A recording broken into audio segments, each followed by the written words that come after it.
All right. Well, last night's SmackDown on July 18th was interesting. So we're going to talk all about that. So please leave your comments below and welcome to Lucy T WWE. I'm your host, Lucy T. Okay. I'm not sure if I was watching SmackDown live last night or just a massive promotion commercial for Battleground.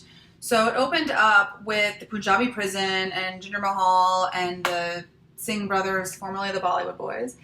And I don't know, like Randy Orton came down the ramp and kind of did a little like flash dance thing where he was all like scaling the structure and kind of hanging off of it like this. I wasn't sure what I was watching. Although my favorite moment was when JBL was like, "Oh, that thing gives me the willies."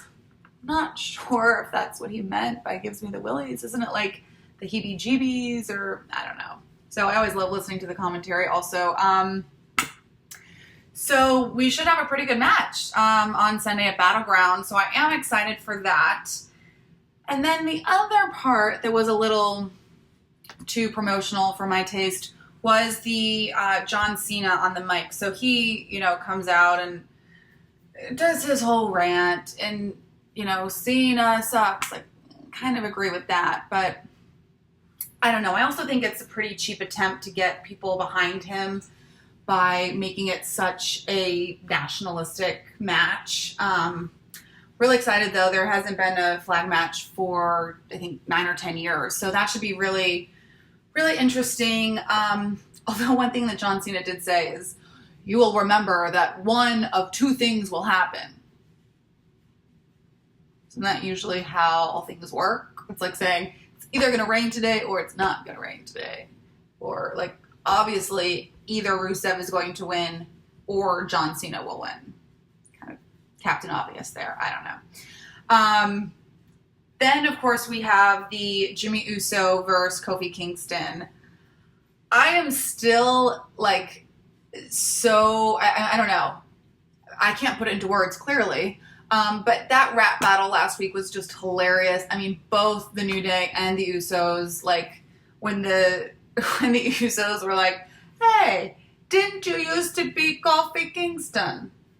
Didn't you used to be Jamaican? Nah, you're just faking."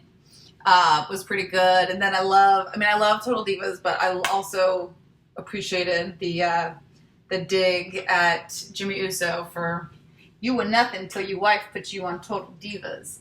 So, we'll see what happens. They have a SmackDown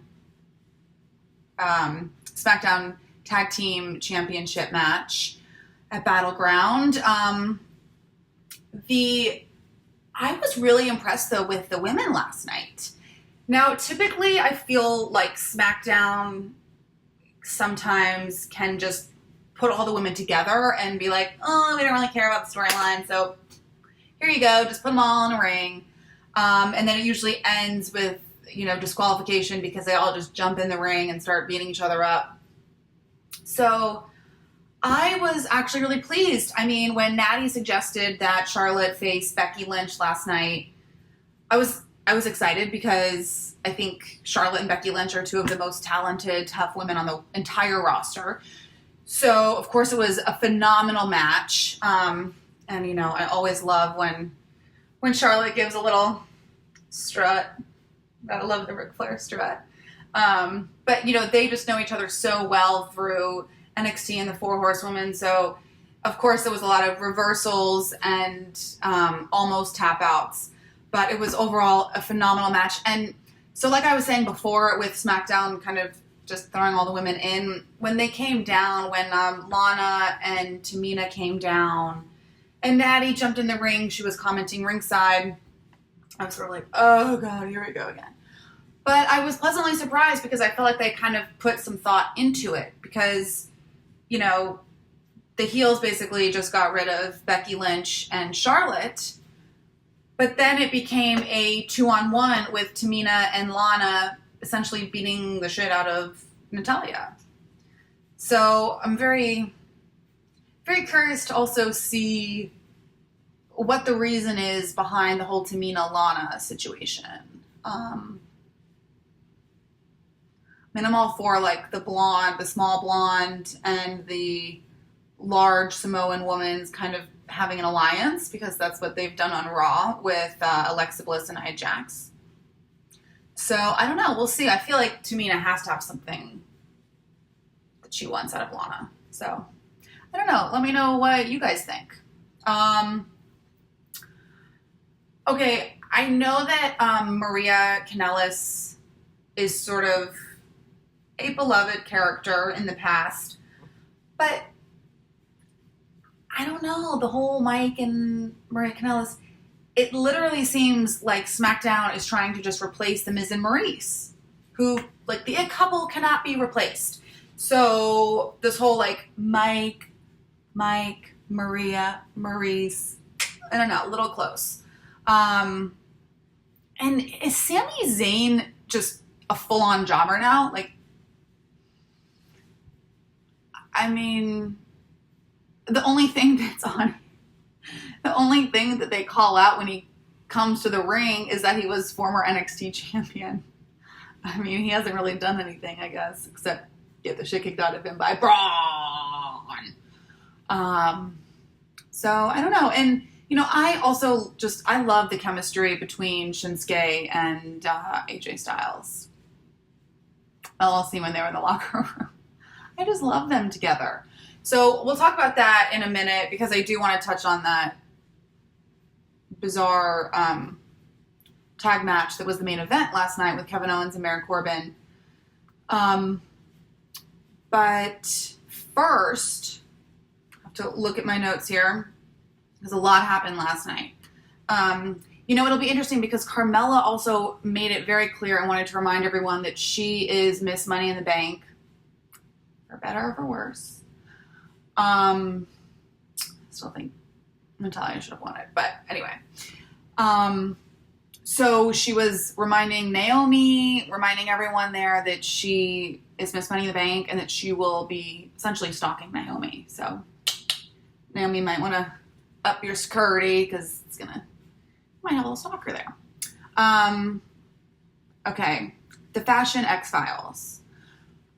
I'm not really sure when Breezango and the Fashion Police, one and the same, yes, became my favorite part of SmackDown. I have to say, last night the highlights for me were the women's match and the X-Files, the Fashion X-Files. I just love them. You know, they were such jobbers. They were such a joke. I know I've said jobbers a lot in this video, but deal with it. But now, like, they're funny and they're engaging and I like that they kind of make fun of themselves. Reminded me of when Luke Gallows and Carl Anderson sort of had that whole, like, beating up the New Day and beat up John Cena with AJ Styles. Like, I enjoyed that also a little bit. But, like, Moldongo, Science, I mean, the puns are just amazing. So I'm not really sure, though. What are your predictions? Because I'm kind of at a loss of what's going to happen at Battleground. I feel like the dead horse, stuffed horse head in the box with the note that just said Battleground might be hinting towards something big for Breezango on Sunday. I really hope that it's not going to be a betrayal. We're not ready for Breezango to break up yet, WWE, so please don't make it that. But let me know what you guys think. I don't know. It's interesting. I hope it's not just the Ascension again. Snooze. Okay, so this main event. 2-on-2 tag team match. Baron Corbin, Kevin Owens versus AJ Styles and Shinsuke. So I'm looking at the clock. It's 9:45, and AJ Styles is the first, and he's just coming out. So I'm like, what is going on? WWE, like, there's got to be something that's going to just destroy this match. And sure enough, AJ Styles comes out, and then Shinsuke comes out. And I'm like, fuck yeah. Because I love him, and I love his music. And so I'm like, singing along, I'm like, do, do, do, do, do, do, do, do, do. And then all of a sudden, Baron Corbin, comes out. I hate Baron Corbin. And literally just starts beating up Shinsuke. AJ Styles runs down to the ring, helps him out, and then out comes KO. And it's just like a brawl at the top of the ramp. And I'm like, oh, so this is what's gonna happen. This is how it's gonna end. Like, the fuck? So then all of a sudden it just goes to commercial break, comes back, and then somehow they just made it back into the ring with no explanation or anything. Was a very good match, though. I feel like there were some moments where it was true Kevin Owens, where Baron Corbin would just use his sheer power and strength. Not that Kevin Owens isn't powerful and strong, whatever, but he's also kind of a panda, let's face it. Would just kind of like rough up AJ Styles, and then Kevin Owens would kind of get all of the glory. So the one thing I did like about the match, though, and I'm not the biggest fans of like these tag team matches that are kind of random, is that I feel like there were a lot of permutations. I don't know if that's the right word, but there's a lot of different combos, into the ring, out of the ring, AJ and Baron, Shinsuke and Baron, Kevin Owens and AJ. Like, I felt like it was a pretty good match to watch. A lot of reversals. I mean, Shinsuke was just like giving it to KO, and I was like, yes, with the good vibrations. That's like one of my new favorite moves. There's like, pew, pew, pew, pew, pew. But at the end, AJ was setting him up for a Styles Clash and turned into a powerbomb, and Kevin Owens won the match for him and Baron Corbin. But it was a really good match. Still didn't like that Shinsuke's music got interrupted because that shit is my jam. But all in all, we'll just have to tune in on Sunday to Battleground. So, thanks guys for watching. Please leave your comments below. Really interested to hear what you guys have to say about predictions for Sunday. I don't know. I just really hope that they don't pull an end zone cast with Breezango. Not done with them. So, all right. Have a nice day.